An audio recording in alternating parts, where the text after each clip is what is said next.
Sir, कुछ लोगों ने पूछा है, जय कृष्ण मूर्ति के बारे में आप कुछ और अनुभव बता सकते हैं?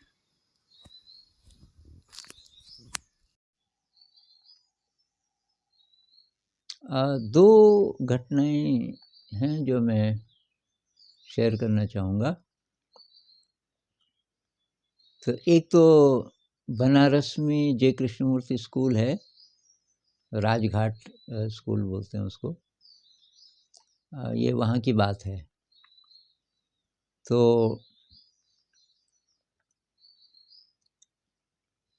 वहाँ हर साल जय कृष्णमूर्ति जी आते थे, तो वहाँ आम के पेड़ लगाए गए थे और वो बड़े-बड़े हो गए थे।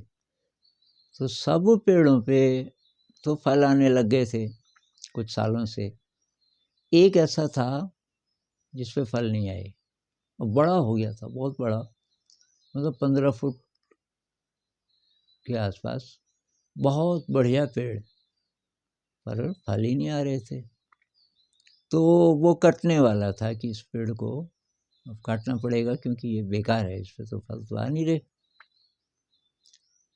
तो उस साल जब कृष्ण जी आए, वो सर्दियों में आते थे, नवंबर के आसपास आते थे वो बनारस।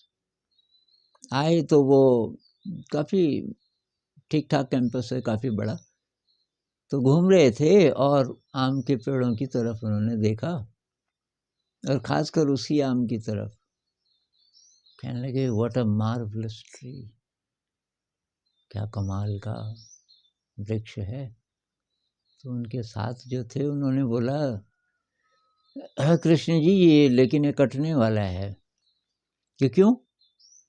किस पे फल ही नहीं आ रहे, सब पे तो फल आ गए, कुछ सालों से आ रहे हैं और ये इस पे तो एक फूल भी नहीं आया अभी तक। तो कृष्ण जी ने देखा उस पेड़ की तरफ, उसके पास गए, उस पे हाथ लगाया, कहने लगे, सर डू समथिंग, कुछ करो नहीं तो ये तो काट देंगे आपको। और उस साल जब बसंत आया, सब लोगों ने देखा इतने फूल उस पे, तो तब से वो बहुत बढ़िया फल देने लग गया। तो शायद उनके अंदर बहुत ज़्यादा हीलिंग पावर थी, लेकिन वो बताते नहीं थे अपनी शक्तियों को, बताते नहीं थे, बल्कि वो ये बोलते थे कि आपके अंदर कोई शक्ति आ जाए,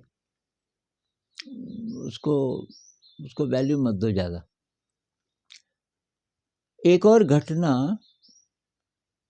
ये ऋषि वैली की है, ये मेरे मित्रों ने शेयर की मेरे साथ। तो कि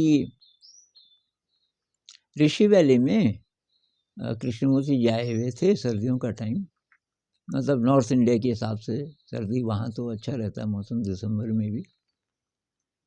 तो जब वो आते हैं जैसे ऋषि वैली, तो बहुत बड़े-बड़े कलाकार उस समय उनके उनके लिए कुछ प्रोग्राम पेश करते हैं। तो उस दिन भी एक कल्चरल प्रोग्राम था, शायद एक डांस का प्रोग्राम था। और कृष्ण जी शाम को घूमने भी जाते थे और उस दिन कोई बुद्धिस्ट मंक आए हुए थे, उनके साथ बातचीत भी करना चाहते थे। तो कृष्ण जी के साथ और लोग जो घूमने जाते थे उस दिन वो नहीं गए। उन्होंने कहा ये जो मंक हैं इनके साथ इनको मौका मिल जाएगा बातचीत करने का। तो प्रोग्राम शुरू हो गया। कृष्ण जी के लिए सफ़ेद चद्दर एक बीच में बिछाई गई थी और वहाँ तक जाने का रास्ता, बाकी आगे पीछे सब तरफ लोग थे।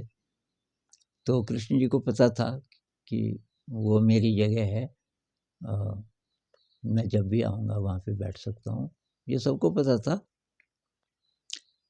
लेकिन वो वहाँ आए ही नहीं। तो हुआ क्या था कि जब वो वापस आए घूम के, ज़रा देर हो गई थी, काफ़ी अंधेरा हो गया था, प्रोग्राम शुरू हो चुका था। और वो जो मंक थे, उसको कृष्ण जी ने बोला कि यार हमें किसी को डिस्टर्ब नहीं करना चाहिए, क्योंकि ये प्रोग्राम में खलल पड़ेगा।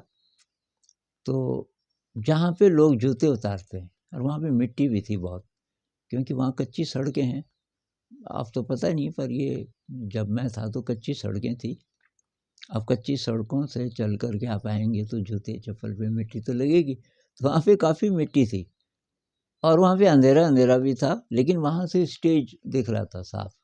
तो उन्होंने मंक को बोला, sir let us sit here. सबको सर बोलते थे वो, आदमी को भी, किसी पेड़ को भी। तो वो वहाँ बैठ गए चुपचाप और वहाँ से उन्होंने प्रोग्राम देखा। और जैसे ही प्रोग्राम ख़त्म हुआ वो तुरंत खड़े हो गए, लेकिन कुछ बच्चों ने उनको देख लिया था। उन्होंने सबको बोला कि कृष्ण जी तो यहाँ बैठे हुए थे। तो इतनी विनम्रता उस आदमी के अंदर, मतलब इतने महान व्यक्ति, उनके ही स्वागत के लिए, उनके ही सम्मान में प्रोग्राम हो रहा है। सारे लोग और फिर पूरी दुनिया से लोग आए होते थे। उस समय उनके 8 स्कूल थे, अमेरिका में, इंग्लैंड में, 4 शायद भारत में, सब जगह से लोग आए हुए। और कृष्ण जी जहाँ पे जूते चप्पल होते हैं वहाँ वहाँ बैठे हुए। तो इस तरीके की उनके जीवन की काफ़ी सारी घटनाएँ हैं।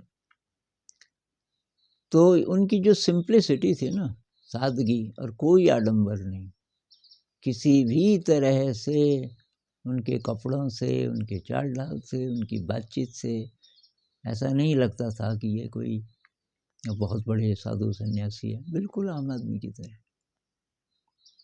तो ये 2 घटनाएँ मुझे याद आ रही थी।